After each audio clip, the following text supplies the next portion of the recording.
So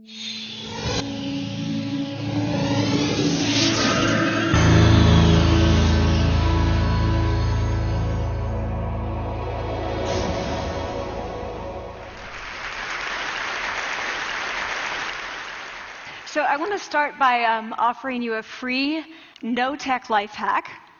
And all it requires of you is this, that you change your posture for 2 minutes.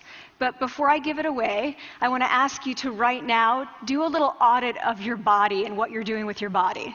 So how many of you are sort of making yourselves smaller? Maybe you're hunching, crossing your legs, maybe wrapping your ankles. Sometimes we hold on to our arms like this. Sometimes we spread out. I see you.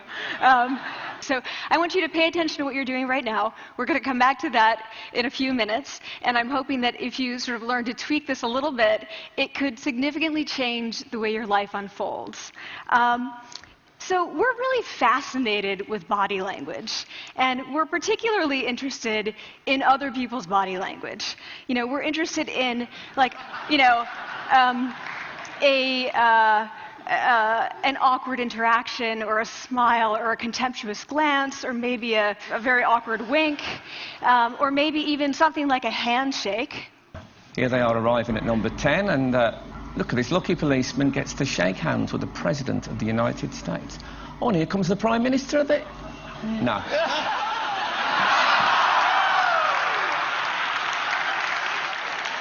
So a handshake, or the lack of a handshake, can have us talking for weeks and weeks and weeks, even the BBC and the New York Times.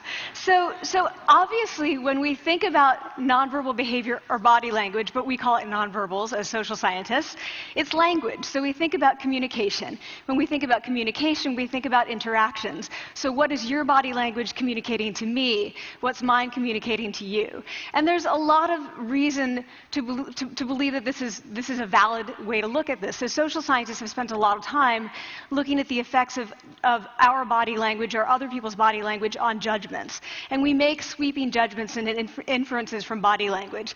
And those judgments can predict really meaningful life outcomes, like who we hire or promote, who we ask out on a date.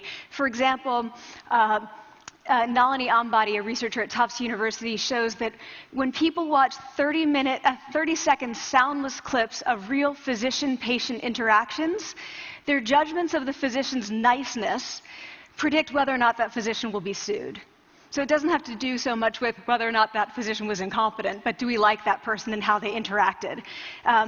Even more dramatic, Alex Todorov at Princeton has shown us that judgments of political candidates' faces in just 1 second predict 70% of US Senate and gubernatorial race outcomes. And even, let's go digital, emoticons used well in online negotiations can lead you to claim more value from that negotiation. If you use them poorly, bad idea, right? So when we think of nonverbals, we think of how we judge others, how they judge us, and what the outcomes are.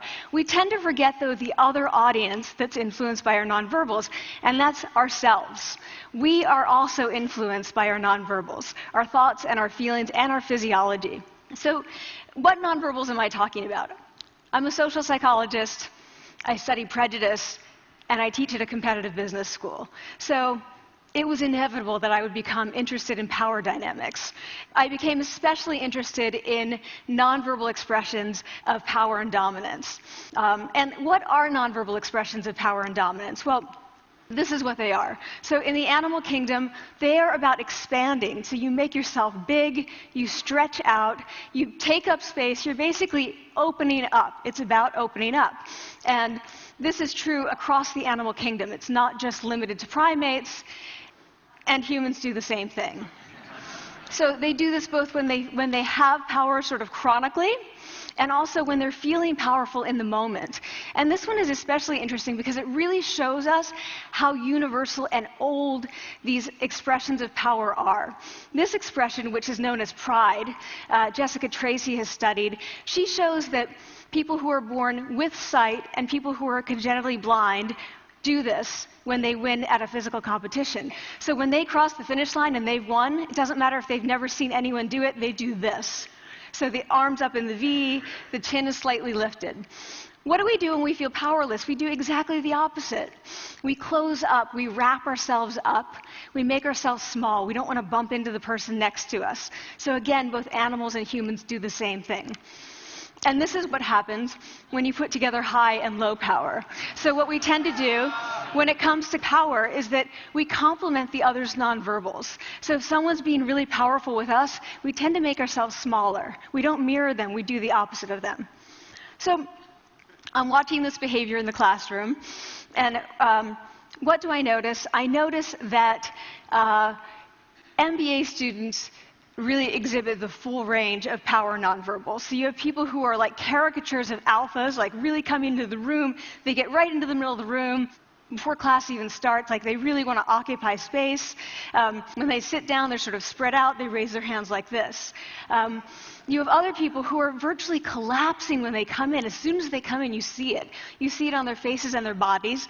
And they sit in their chair and they make themselves tiny, and they go like this when they raise their hand. I noticed a couple things about this. One, you're not going to be surprised. It seems to be related to gender. So women are much more likely to do this kind of thing than men. Women feel chronically less powerful than men, so this is not surprising.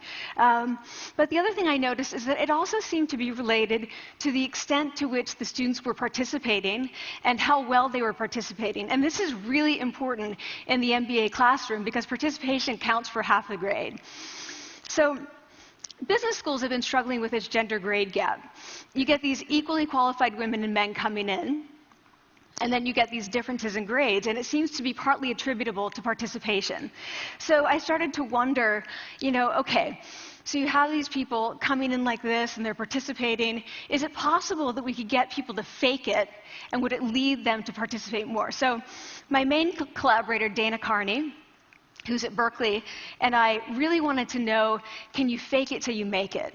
Like, can you do this just for a little while and actually experience a behavioral outcome that makes you seem more powerful? So we know that our nonverbals govern how other people think and feel about us. There's a lot of evidence, but our question really was, do our nonverbals govern how we think and feel about ourselves? There's some evidence that they do. So, for example, when we smile when we feel happy, but also when we're forced to smile by holding a pen in our teeth like this, it makes us feel happy. So it goes both ways. When it comes to power, it also goes both ways. So when you feel powerful, you're more likely to do this, but it's also possible that when you pretend to be powerful, you are more likely to actually feel powerful. So the second question really was, so we know that our minds change our bodies, but is it also true that our bodies change our minds? And when I say minds, in the case of the powerful, what am I talking about? So I'm talking about thoughts and feelings and the sort of physiological things that make up our thoughts and feelings. And in my case, that's hormones. I look at hormones. So what do the minds of the powerful versus the powerless look like? So powerful people tend to be, not surprisingly, more assertive and more confident, more optimistic. They actually feel that they're going to win even at games of chance. They also tend to be able to think more abstractly. So there are a lot of differences. They take more risks. There are a lot of differences between powerful and powerless people. Physiologically, there also are differences on two key hormones, testosterone, which is the dominance hormone, and cortisol, which is the stress hormone. So what we find is that high-power alpha males in primate hierarchies have high testosterone and low cortisol. And powerful and effective leaders also have high testosterone and low cortisol. So what does that mean? When you think about power, people tended to think only about testosterone because that was about dominance. But really, power is also about how you react to stress. So do you want the high-power leader that's dominant, high on testosterone, but really stress reactive? Probably not, right? You want the person who's powerful and assertive and dominant, but not very stress reactive, the person who's laid back. So we know that in primate hierarchies, if an alpha needs to take over, if an individual needs to take over an alpha role sort of suddenly, within a few days, that individual's testosterone has gone up significantly and his cortisol has dropped significantly. So we have this evidence, both that the body can shape the mind, at least at the facial level, and also that role changes can shape the mind. So what happens, okay, you take a role change, what happens if you do that at a really minimal level, like this tiny manipulation, this tiny intervention? For 2 minutes you say, I want you to stand like this, and it's going to make you feel more powerful. So this is what we did. We decided to bring people into the lab and run a little experiment. And these people adopted for 2 minutes either high power poses or low power poses. And I'm just going to show you 5 of the poses, although they took on only 2. So here's one, a couple more. This one has been dubbed the Wonder Woman by the media. Here are a couple more. So you can be standing or you can be sitting. And here are the low power poses. So you're folding up, you're making yourself small. This one is very low power. When you're touching your neck, you're really kind of protecting yourself. So this is what happens. They come in, they spit into a vial. We, for 2 minutes, say, you need to do this or this. They don't look at pictures of the poses. We don't want to prime them with the concept of power. We want them to be feeling power, right? So 2 minutes they do this. We then ask them, how powerful do you feel on a series of items? And then we give them an opportunity to gamble. And then we take another saliva sample. That's it. That's the whole experiment. So this is what we find. Risk tolerance, which is the gambling. What we find is that when you're in the high power pose condition, 86% of you will gamble. When you're in the low power pose condition, only 60%. And that's a pretty whopping significant difference. Here's what we find on testosterone. From their baseline when they come in, high power people experience about a 20% increase. And low power people experience about a 10% decrease. So again, 2 minutes and you get these changes. Here's what you get on cortisol. High power people experience about a 25% decrease, and the low power people experience about a 15% increase. So 2 minutes lead to these hormonal changes that configure your brain to basically be either assertive, confident, and comfortable, or really stress reactive, and feeling sort of shut down. And we've all had that feeling, right?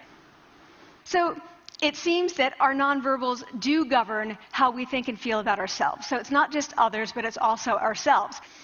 Also, our bodies change our minds. But the next question, of course, is, can power posing for a few minutes really change your life in meaningful ways? So this is in the lab, it's this little task, it's just a couple of minutes. Where can you actually apply this, which we cared about, of course. And so we think it's really what matters, where you want to use this is evaluative situations, like social threat situations. Where are you being evaluated? Either by your friends, like for teenagers, it's at the lunchroom table. It could be, for some people, it's speaking at a school board meeting. It might be giving a pitch, or giving a talk like this, or doing a job interview. We decided that the one that most people could relate to, because most people had been through, was the job interview. So we published these findings, and the media are all over it, and they say, okay, so this is what you do when you go in for the job interview, right? So we were, of course, horrified and said, oh my God, no, that's not what we meant at all, for numerous reasons. No, don't do that. Again, this is not about you talking to other people, it's you talking to yourself. What do you do before you go into a job interview? You do this. Right? You're sitting down, you're looking at your iPhone or your Android, not trying to leave anyone out. You're looking at your notes, you're hunching up, making yourself small, when really what you should be doing maybe is this, like in the bathroom, right? Do that, find 2 minutes. So that's what we want to test, okay? So we bring people into a lab, and they do either high or low power poses again. They go through a very stressful job interview. It's 5 minutes long. They are being recorded, they're being judged also, and the judges are trained to give no nonverbal feedback. So they look like this. Like, imagine this is the person interviewing you. So for 5 minutes, nothing. And this is worse than being heckled. People hate this. It's what Marianne LaFrance calls standing in social quicksand. So this really spikes your cortisol. So this is the job interview we put them through, because we really wanted to see what happened. We then have these coders look at these tapes, 4 of them. They're blind to the hypothesis, they're blind to the conditions. They have no idea who's been posing in what pose. And they end up looking at these sets of tapes and they say, oh, we want to hire these people, all the high power posers. We don't want to hire these people. We also evaluate these people much more positively overall. But what's driving it?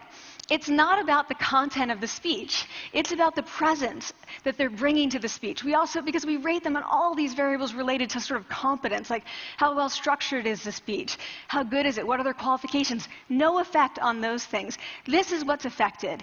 These kinds of things.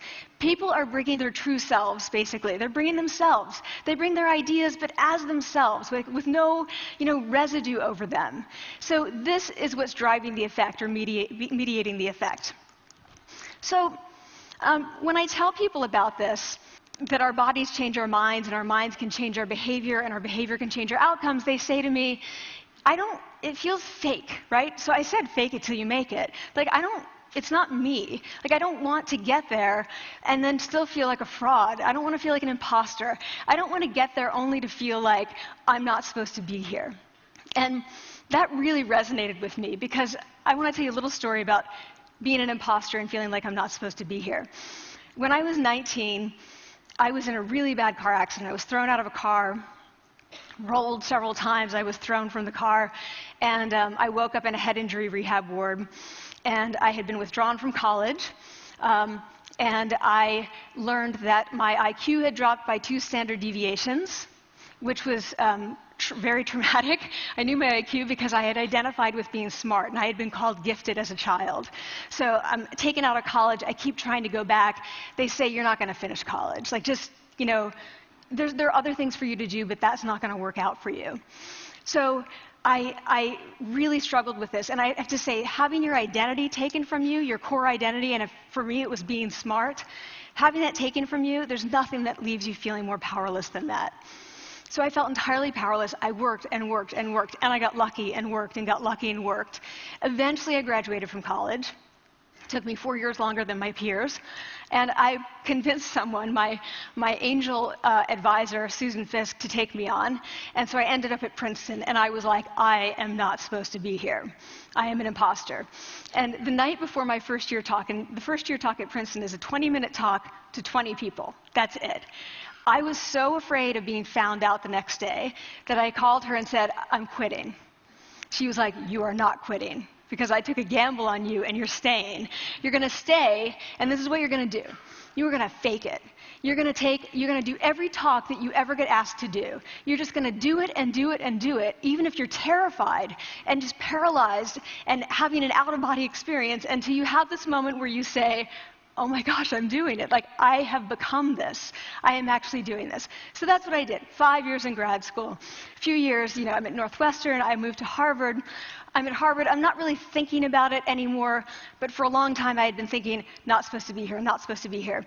So at the end of my first year at Harvard, a student who had not talked in class the entire semester, who I had said, look, you got to participate or else you're going to fail, came into my office. I really didn't know her at all. And she came in totally defeated, and she said, I'm not supposed to be here.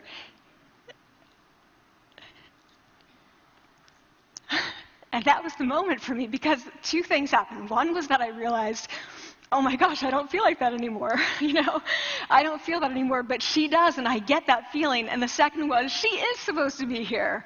She can fake it. She can become it. So I was like, yes, you are. You are supposed to be here, and tomorrow you're going to fake it. You're going to make yourself powerful, and, you're going to...